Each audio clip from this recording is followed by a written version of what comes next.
नमस्कार. शेतकऱ्यांसाठीच्या आजच्या महत्त्वाच्या ठळक बातम्या. विदर्भात आजही पावसाचा अंदाज.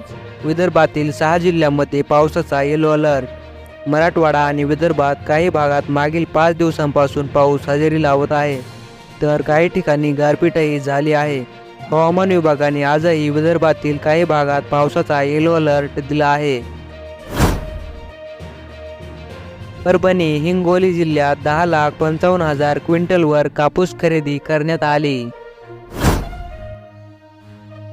विमा कंपनीच्या कर्मचाऱ्यांना मारहाण. पैसे घेऊन विमा भरपाई दिली जात असल्यासोबतच काही जणांना हेतुपुरस्सर भरपाईपासून वंचित ठेवल्याचा आरोप करीत महाराष्ट्र नवनिर्माण सेनेच्या पदाधिकाऱ्यांनी विमा कंपनीच्या कर्मचाऱ्यांना चोप दिला. आजचे कापूस भाव. अमरावती कमीत कमी दर 7,000, जास्तीत जास्त दर 7,500, सर्वसाधारण दर 7,250. अकोला कमीत कमी दर 7,550, जास्तीत जास्त दर 7,680, सर्वसाधारण दर 7,620.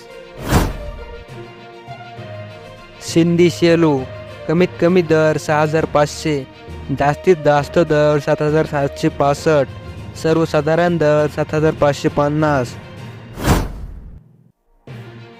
महाराष्ट्रात उन्हाळी पिकांच्या 63% पेरण्या करण्यात आल्या.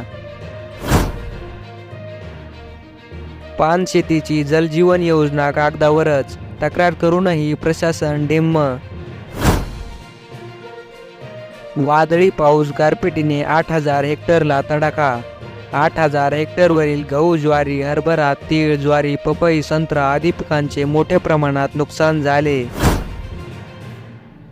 सूर्यघर योजनेसाठी 1 कोटीहून जास्त कुटुंबांची नोंदणी.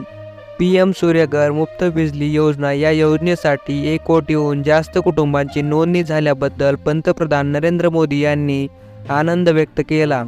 ही योजना सुरू केल्यापासून सुमारे महिनाभरात 1 कोटीहून जास्त कुटुंबांनी स्वतःची PM सूर्यघर मुफ्त बिजली योजना या योजनेसाठी आधीच नोंदणी केली आहे.